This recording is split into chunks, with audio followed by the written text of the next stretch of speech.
పల్నాడు జిల్లా రెంటచింతల్లో స్థానిక సిపిఐ కార్యాలయం నందు కేతావత్ రంగనాయకుల ఆధ్వర్యంలో సిపిఐ రెంటచింతల మండల మహాసభను ఎంతో వైభవంగా నిర్వహించారు. ఈ కార్యక్రమానికి ముఖ్య అతిథులుగా సిపిఐ పల్నాడు జిల్లా కార్యదర్శి మారుతి వరప్రసాద్ పాల్గొన్నారు. ఈ సందర్భంగా ఆయన మాట్లాడారు.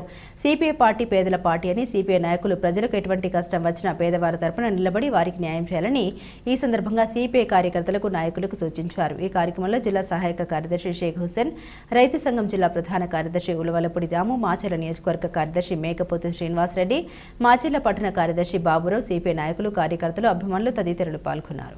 పిల్లలకు ఆస్తులు బోసులు ఇయ్యాలి కదా అని పిల్లలు లేకుండా ఆయన ఆపరేషన్ చేయించారు.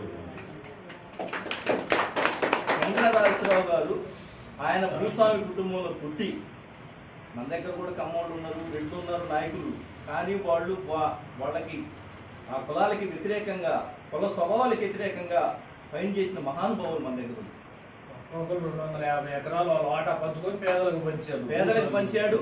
ఆ ఆస్తిని అమ్ముకొని వచ్చి ఇవాళ మన విషయాలందరూ పేపర్ ప్రింటింగ్ ప్రెస్ చూడు, రష్యా పోయి ప్రింటింగ్ ప్రెస్ ఆ రోజుల్లోనే కొనుక్కొచ్చాడు. ఎందుకని? ఈ వ్యవస్థ మారటం కోసం. మనకి ఏమనిపిస్తుంది, ఎలక్షన్ వచ్చేసరికి మనం ఎన్ని మర్చిపోతాం, 5 ఏళ్ళు పెట్టిన బాధలన్నీ మర్చిపోతాం. దానికి హిట్లర్ ఉపదాహరణ చెప్పాడు. పేదవాళ్ళ గురించి 5 ఏళ్ళు కష్టపడ్డా ఎలక్షన్ రోజు వచ్చేసరికి మద్యం లేకపోతే మందు ఈ రకంగా ఏదో ఒకటి డబ్బులు, ఇందాక మన వాళ్ళు అంటున్నారు ఓటు 3000 డబ్బులు ఇచ్చేస్తే ఓటేస్తాం.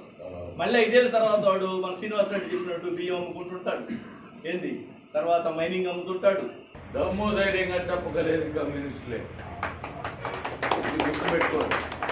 ఎందుకు చెప్తున్నానంటే, అవతల 10 మంది ఉండి ఎమ్మెల్యేని తీసుకొని పైకి వస్తున్నా కూడా ఏందయ్యా నువ్వు ఎమ్మెల్యే అయితే మాకేంటి, నువ్వు ప్రజల సమస్యలను పరిష్కారం చేయి, ఒక వర్గాన్ని పరిష్కారం కోసం కాదు, ఒక పేదవాడిని, పేదవాడి భూమిని, పేదవాడి ప్లాటును ఆక్రమిస్తే నువ్వు ఉన్నవాడికి వెళ్ళి వచ్చి పేదవాడిని అన్యాయం చేస్తావని మనం నిలదీసేటువంటి దమ్ము ధైర్యం ఉన్న పార్టీ కమ్యూనిస్ట్ పార్టీ. తెలంగాణ సాయుధ పోరాటంలో 10 లక్షల ఎకరాలు భూమిని పంచడమే కాకుండా ఇక్కడ మాచర్ల, రెంటచింతల, గురజాల, దాసేపల్లి, కారంపూడి ఇట్లా మాచర్ల నియోజకవర్గంలో 1000 ఎకరాల ఇళ్ల స్థలాలు పంచిన ఘనత మన భారత కమ్యూనిస్టు పార్టీకి ఉంది.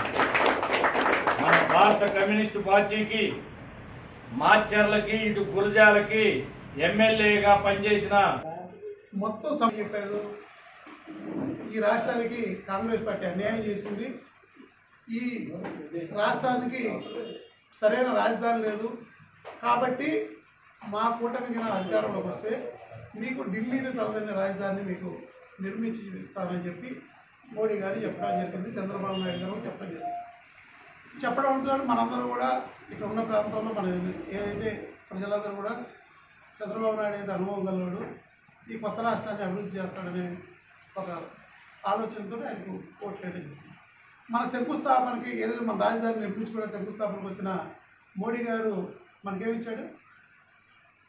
గుప్పడి మట్టి, ముత్త నీళ్ళు ఇచ్చి ఇవన్నీ కూడా సప్త సముద్రాల నుంచి తీసుకొచ్చాను, ఈ పవిత్రమైన మట్టికి మీరు దీని ద్వారా శంకుస్థాపన చేస్తే మీకు అన్నీ వస్తాయని చెప్పాడు తప్ప ఒక్క రూపాయి అంటే ఒక్క రూపాయి మన రాష్ట్రానికి ఆయన ఇచ్చిన పాపాన. మంచికల్లు పొలాలు ప్లస్ ఇళ్ల స్థలాల భూ పోరాటాలు కావచ్చు, అలానే జటిపాలెం దగ్గర ఫ్యాక్టరీ నిర్మాణ టైంలో పోరాటం, జటిపాలెంలో ఇచ్చినటువంటి స్థలాలపైన మన యొక్క భారత కమ్యూనిస్ట్ పార్టీ సుదీర్ఘ విరామం లేని పోరాటం చేసి విజయం సాధించింది అని సభాముఖంగా మీకు మరోసారి గుర్తు చేస్తున్నాను. ఇలాంటి మహోన్నత చరిత్ర కలిగినటువంటి మన పార్టీ మన భూ పోరాటంలో ఎకరాలు పంచినటువంటి విధానంలో ఎలాంటి ఒడిదుడుకులు లేకుండా పంచి కూడా దాన్ని నేడు మనం సఫలంగా నడిపించుకోలేకపోవడానికి మన యొక్క అనిశ్చితి అనేది కూడా మీకు సభాముఖంగా చేస్తాం.